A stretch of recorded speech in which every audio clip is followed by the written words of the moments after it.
Hello friends, एक बार फिर से स्वागत है आपका हमारे चैनल पे। हमारा आज का टॉपिक है मोल कॉन्सेप्ट। मोल कॉन्सेप्ट एक क्वांटिटेटिव टर्म होता है किसी सब्सटेंस की, केमिकल सब्सटेंस की क्वांटिटी को मेजर करने के लिए। ठीक है, इसका बहुत ज़्यादा इंपॉर्टेंट रोल होता है केमिस्ट्री में कैलकुलेशन करने में।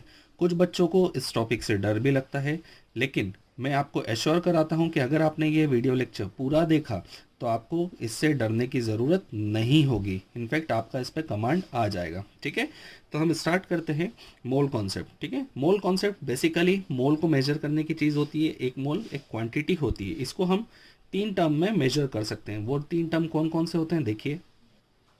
पहला होता है in terms of mass, second type होता है in terms of number of particles, atom हुए तो एटम, मॉलिक्यूल हुए तो मॉलिक्यूल। ठीक है, थर्ड टाइप होता है इन टर्म्स ऑफ वॉल्यूम।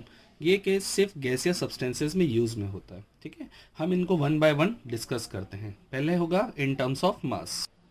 इसमें हम मोल को कैसे डिफाइन कर सकते हैं कि इतना क्वांटिटी किसी सब्सटेंस का जिसका मास उसके एटॉमिक मास के बराबर हो जाए, बट उसका यूनिट क्या रहे, ग्राम में रहे। ठीक है, जैसे कार्बन का जो मास होता है, एटॉमिक मास होता है, वो होता है 12U या 12 AMU। 12U मतलब यूनिफाइड मास, या फिर 12 AMU यानी एटॉमिक मास यूनिट। ये कार्बन एटम का मास होता है। ठीक है, अगर इसी का हम 1 मोल ऑफ कार्बन की बात करें तो उसका मतलब होगा 12 तो रहेगा, लेकिन अब यूनिट क्या आ जाएगा, ग्राम आ जाएगा। ठीक है, इसका डेफिनेशन देखें। A mole is defined as that much quantity of a substance which has mass equal to its atomic mass in case of atoms or molecular mass in gram। ठीक है, समझे। मतलब अभी मैंने कहा था 1 mole of carbon is equals to, carbon का atomic mass कितना होता है, 12 होता है, लेकिन 1 मोल लिया है तो अब इसका यूनिट क्या हो जाएगा, ग्राम। डेफिनेशन में था atomic mass in gram. Clear है। सिमिलरली 1 मोल ऑफ CO2 अगर लें तो CO2 एटम है कि मॉलिक्यूल है, मॉलिक्यूल है। तो अब इसका मास किसके बराबर होगा, मॉलिक्यूलर मास, लेकिन किसके बराबर, मॉलिक्यूलर मास इन ग्राम के बराबर। तो CO2 का जो मॉलिक्यूलर मास होता है वो 44 होता है, और क्या यूनिट क्या आएगा, 44 ग्राम। क्लियर है ये बात। ठीक है, 1 मोल O2 का मास कितना होगा, एक ऑक्सीजन का मास होता है 16U। ठीक है, O2 का मास होगा 32, लेकिन यूनिट क्या आएगा, ग्राम। क्लियर है। सिंप्लीफाइड फॉर्म में अगर हम इसका फॉर्मूला बनाएं तो क्या होगा, number of moles is equals to, value put कर दीजिए, मास इन ग्राम। ये क्वांटिटी जनरली गिवन होगी या पता करनी होगी, अपॉन अगर एटम हुआ तो उसका एटॉमिक मास, या फिर मॉलिक्यूल हुआ तो उसका मॉलिक्यूलर मास। ये भी किस में रखना है, हमें ग्राम में रखना है। ये हमारा फर्स्ट फॉर्मूला हुआ। क्लियर है। ठीक है, सेकंड देखिए। सेकंड टाइप है हमारा in terms of number of particles. ठीक है, इसका डेफिनेशन क्या होगा, एक मोल के अंदर, उस एक मोल मतलब हम उस क्वांटिटी को कहेंगे जिसके अंदर नंबर ऑफ पार्टिकल्स किसके इक्वल हो जाए, एवोगेड्रो नंबर के बराबर हो जाए। That is 6.022 into 10⁻23। A mole is defined as that much quantity of a substance which has number of particles। अगर एटम का केस होगा तो एटम्स, या मॉलिक्यूल का केस होगा तो मॉलिक्यूल्स। ठीक है, equal to Avogadro's number that is 6.022 into 10⁻23। Clear है, मतलब समझे। 1 मोल ऑफ कार्बन, इसके अंदर कितने पार्टिकल्स होंगे, कार्बन एटम है तो इसके अंदर कितने एटम होंगे, एवोगेड्रो नंबर के बराबर, यानी कि 6.022 into 10⁻23 atoms of carbon. Clear है। ठीक है, again 1 mole of sodium. Sodium के अंदर, 1 मोल सोडियम के अंदर कितने एटम्स होंगे, 6.022 इंटू 10⁻23 एटम्स ऑफ सोडियम। ठीक है, ये दोनों एटम के केस थे, एक मॉलिक्यूल का केस ले लेते हैं। 1 mole of HNO3 nitric acid. ठीक है, ये पूरा एक मॉलिक्यूल है। 1 मोल हमने ऊपर डेफिनेशन में देखा, 1 मोल में कितने पार्टिकल्स होते हैं, 6.022 इंटू 10⁻23, लेकिन HNO3 एटम है कि मॉलिक्यूल है? मॉलिक्यूल है। तो इसलिए हम आगे क्या लिखेंगे? Molecules of HNO3। क्लियर है ये बात? तो इसका फॉर्मूला क्या बना? Number of moles is equals to number of particles. ये पार्टिकल क्या होंगे?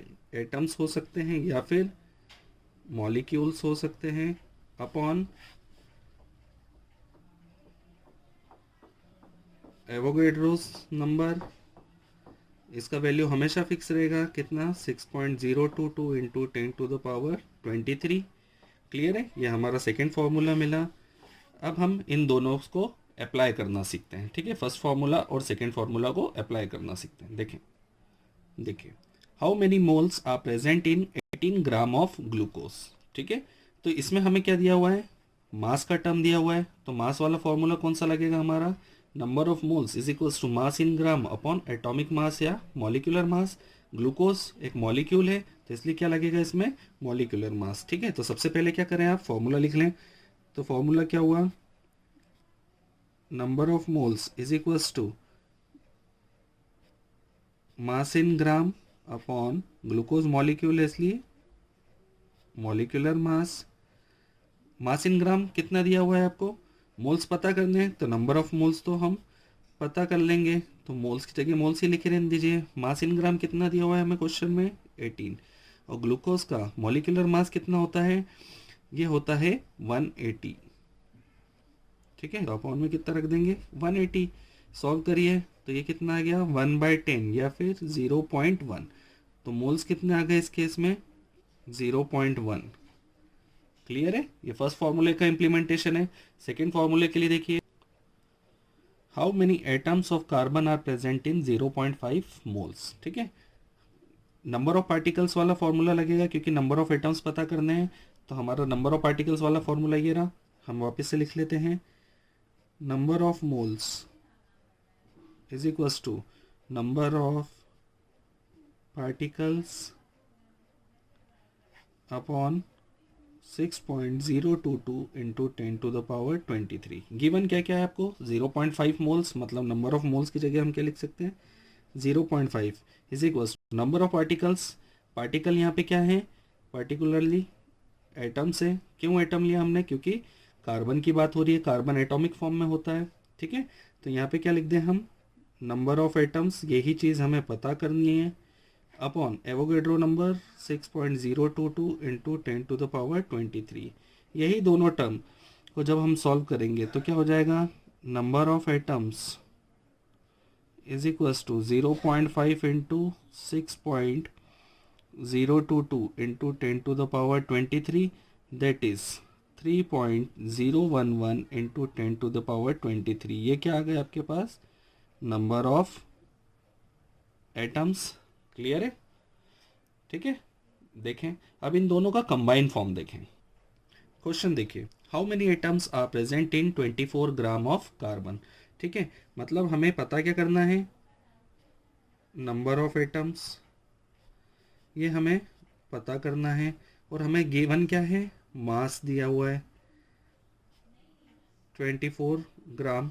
ठीक है, तो हमें दोनों फॉर्मूला का यूज़ करना पड़ेगा। जो ज़रूरी बात है वो है उनका सीक्वेंस। कैसे? देखिए, अभी तक हमने ये दोनों फॉर्मूले देखे। ठीक है, सबसे पहले वैल्यू किस में रख सकते हैं? हमें मास पता है, तो हम ये फॉर्मूले के अंदर अगर वैल्यू रख दें तो हमें क्या पता पड़ जाएगा? Number of moles. और नंबर ऑफ मोल्स को हम इस फॉर्म में सेट सब्सटीट्यूट कर देंगे तो हमें क्या पता पड़ जाएगा? Number of particles. ठीक है, तो मास इन ग्राम कितना दिया हुआ है यहाँ पे? 24 अपॉन एटॉमिक मास कितना होता है? कार्बन का मास कितना होता है? 12। तो 24/12, तो मोल्स कितने आ गए? 2 मोल।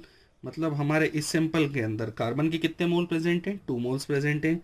सेकेंड वाले फॉर्मूले में वैल्यू पुट कर दें तो नंबर ऑफ मोल्स की जगह हमने लिख दिया 2। नंबर ऑफ एटम्स हमें कैलकुलेट करने हैं। ठीक है, अपॉन एवोगैड्रो नंबर 6.022 इंटू 10⁻23। इसी को आगे सॉल्व करेंगे तो क्या मिलेगा? Number of atoms is equals to 2 into 6.022 into 10⁻23, that is 12.044 into 10⁻23 atoms. इसी को हम क्या लिख सकते हैं, 1.2044 into 10⁻24 atoms of carbon. Clear. देखिए, मोल का थर्ड जो मेजर करने का तरीका होता है इन टर्म्स ऑफ वॉल्यूम। ठीक है, इसका मतलब ये होता है कि एक मोल किसी भी गैस का अगर ले हम तो वो कितना वॉल्यूम ऑक्यूपाई करेगा। STP standard temperature and pressure condition पे वो 22.4 लीटर ऑक्यूपाई करेगा। ठीक है, देखें, इन केस ऑफ गैसेस, मतलब ये कहाँ पे लगेगा, सिर्फ और सिर्फ गैसेस के केस में। A mole is defined as that amount of gas which has volume of 22.4 litre at STP. Clear है। देखें, 1 मोल ऑफ एनी गैस, इसका वॉल्यूम कितना होगा डेफिनेशन से, 22.4 लीटर। कहाँ पे, एसटीपी की कंडीशन पे। ठीक है, मतलब अगर हम बात करें 1 मोल ऑफ H2 गैस, ठीक है, तो इसका वॉल्यूम कितना होगा, 22.4 litre. Again 1 mole of CO2 gas की अगर हम बात करें तो वो भी कितना होगा, 22.4 लीटर होगा। ठीक है, ये दोनों वॉल्यूम कहाँ पे होंगे, एसटीपी पे होंगे। अब ये एसटीपी क्या होता है, तो STP stands for standard temperature and pressure. ठीक है, standard temperature and pressure, temperature कितना लेना पड़ेगा हमें, 0 डिग्री सेल्सियस या फिर 273.15 केल्विन, और प्रेशर क्या लेना पड़ेगा हमें, 1 atm या फिर 1.01325 बार। क्लियर है। मतलब किसी भी गैस का, 1 मोल किसी भी गैस का इस कंडीशन पे, इस टेम्परेचर पे और इस प्रेशर पे कितना वॉल्यूम होता है, 22.4 लीटर। ठीक है, इसके लिए अगर हम फॉर्मूला देखें तो वो क्या होगा, number of moles is equals to volume in litre. ये किस में रखना पड़ेगा हमें, एसटीपी की कंडीशन पे, अपॉन 22.4 लीटर। क्लियर है। देखें, एक क्वेश्चन देखिए, what will be volume of 0.5 mole of CO2 gas. ठीक है, इस फॉर्मूले में अगर हम वैल्यू पुट करें तो फॉर्मूला लिख लेते हैं, number of moles is equals to volume upon 22.4 litre. Clear है। वॉल्यूम हमें लीटर में पता करना है, तो हम इसमें क्या रख सकते हैं, मोल्स दिए हुए हैं हमें, तो नंबर ऑफ मोल्स की जगह रख देते हैं 0.5 इज इक्वल्स टू वॉल्यूम तो हमें पता ही करना है, अपॉन कितना, 22.4 लीटर। क्या आ जाएगा volume, volume is equals to 0.5 into 22.4